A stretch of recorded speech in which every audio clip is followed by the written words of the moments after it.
Sebagian orang hanya mengetahui bahwa Rasulullah Shallallahu Alaihi Wasallam hanya memiliki satu orang muazzin, yaitu Bilal bin Rabah radhiyallahu anhu.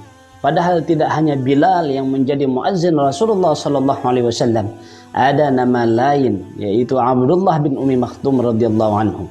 Ketika kita sodorkan nama Abdullah bin Ummi Maktum, sebagian orang mungkin merasa asing, bahkan di antara mereka baru mendengar seorang sahabat yang bernama Abdullah bin Ummi Maktum. Kedua muadzin Rasulullah Shallallahu Alaihi Wasallam ini, Bilal bin Rabah dan Abdullah bin Ummi Maktum radhiyallahu anhu, memiliki waktu khusus untuk mengumandangkan azan. Bilal bin Rabah diperintahkan azan pada waktu salat tahajud, yang saat ini termasuk sunnah Nabi yang sudah jarang kita temui. Sedangkan Abdullah bin Ummi Maktum azan pada saat datangnya waktu salat subuh. Dari Ummul Mukminin Aisyah radhiyallahu anha, an Aisyah radhiyallahu anha, anna Bilalan kana yu'adzin bilailin, faqala Rasulullah sallallahu alaihi wasallam, qulu washrabu hatta yu'adzin ibna Ummi Maktum, fa innahu la yu'adzin hatta yatla'al fajr. Sesungguhnya Bilal azan pada waktu sepertiga malam. Karena itu Rasulullah sallallahu alaihi wasallam bersabda, makan dan minumlah kalian sampai ibnu Ummi Maktum azan, karena ia tidak akan azan kecuali setelah terbitnya fajar shadiq, yaitu masuk waktu subuh. Abdullah bin Ummi Maktum adalah seorang sahabat senior Rasulullah.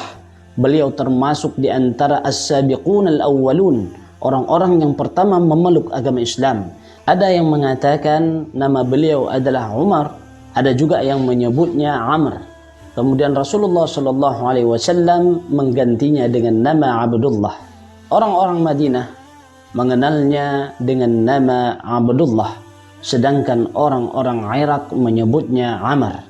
Namun keduanya sepakat bahwa nasabnya adalah Ibnu Qais bin Za'idah bin Al-Usam. Abdullah memiliki kedekatan nasab dengan Ummul Mukminin Khadijah radhiyallahu anha. Ibu dari Khadijah adalah saudaranya Qais bin Za'idah, ayah dari Abdullah. Abdullah bin Ummi Maktum memiliki kekurangan fisik berupa kebutaan tunanetra. Rasulullah Shallallahu Alaihi Wasallam bertanya kepadanya, sejak kapan engkau kehilangan penglihatan? Ia menjawab, sejak kecil.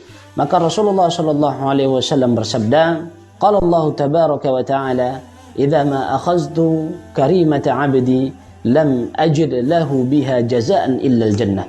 Allah tabaraka wa ta'ala berfirman, jika aku mengambil penglihatan hambaku, maka tidak ada balasan yang lebih pantas kecuali daripada syurga.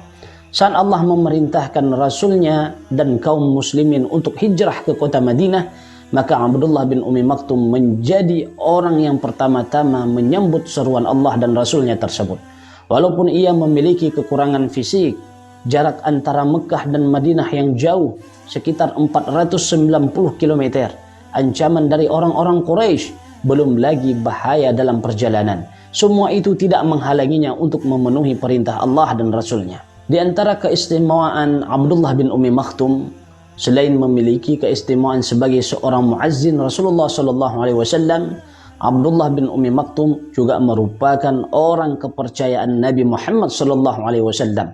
Saat Rasulullah Shallallahu Alaihi Wasallam melakukan safar, berangkat ke medan perang, beliau selalu mengangkat Abdullah bin Ummi Maktum menjadi wali kota Madinah, menggantikan beliau yang sedang bersafar.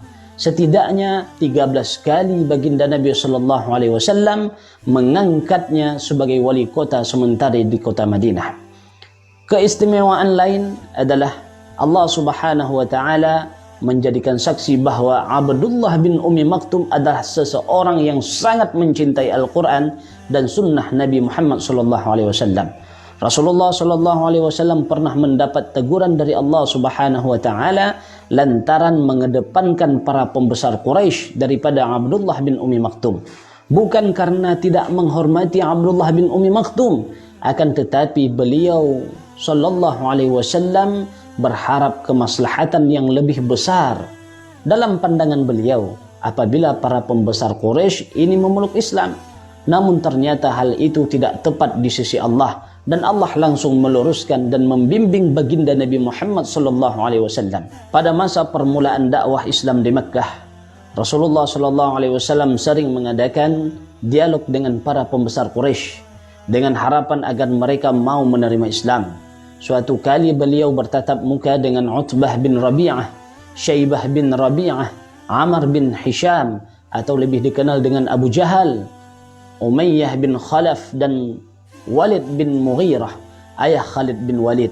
Rasulullah SAW berdiskusi dengan mereka tentang Islam. Beliau sangat ingin mereka menerima dakwah dan menghentikan penganiayaan terhadap para sahabat beliau. Sementara beliau berunding dengan sungguh-sungguh, tiba-tiba Abdullah bin Ummi Maktum datang mengganggu, minta dibacakan kepadanya ayat-ayat Al-Quran.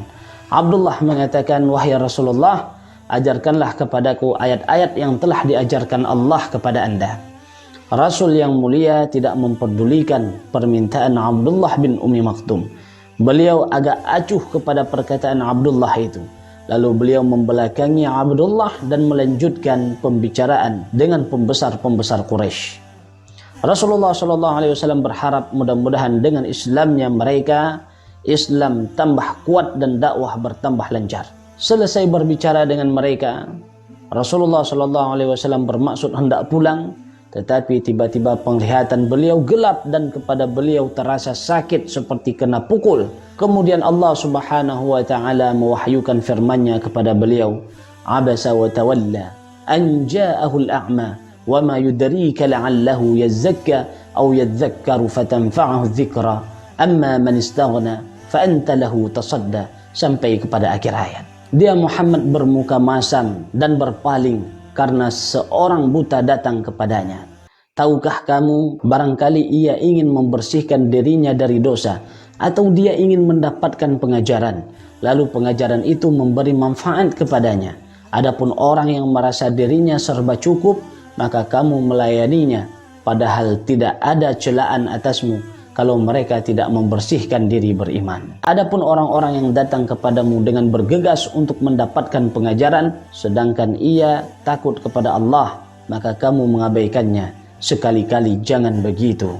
Sesungguhnya ajaran Allah itu suatu peringatan, maka siapa yang menghendaki tentulah ia memperhatikannya. 16 ayat itulah yang disampaikan Jibril Al-Amin ke dalam hati Nabi Muhammad SAW sehubungan dengan peristiwa Abdullah bin Ummi Maktum yang senantiasa dibaca sejak diturunkan sampai sekarang dan akan terus dibaca sampai hari kiamat. Sejak hari itu Rasulullah SAW semakin memuliakan Abdullah bin Ummi Maktum. Kemudian pada tahun 14 Hijriah, Amirul Mukminin Umar bin Al-Khattab mengadakan konfrontasi dengan kerajaan Persia.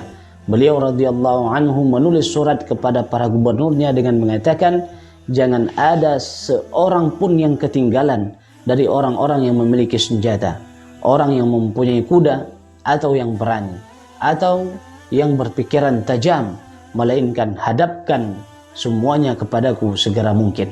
Lalu berkumpullah kaum muslimin, tergabung dalam pasukan yang besar yang dipimpin oleh sahabat yang mulia Sa'ad bin Abi Waqqas. Di antara pasukan tersebut terdapat Abdullah bin Ummi Maktum.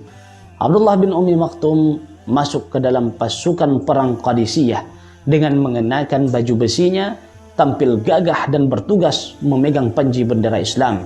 Tidak membuatnya gentar suara di medan perang yang menderu, dentingan tebasan pedang ataupun desiran anak panah yang melesat. Baginya Amirul Mukminin telah membuka kesempatan bagi semua orang dalam jihad ini. Ia pun tak mau melewatkan peluang berjihad di jalan Allah, walaupun bahaya sebagai seorang tunanetra lebih berlipat ganda. Perang yang hebat pun berkecamuk hingga sampailah pada hari ketiga baru kaum muslimin berhasil mengalahkan pasukan negara adidaya Persia. Kemenangan tersebut menjadi kemenangan terbesar dalam sejarah peperangan Islam sampai saat itu. Namun kemenangan tersebut juga harus dibayar dengan gugurnya para syuhada, para pahlawan Islam. Di antara mereka adalah sahabat dan muazzin Rasulullah SAW, yaitu Abdullah bin Ummi Maktum. Kami akhiri, Assalamualaikum warahmatullahi wabarakatuh.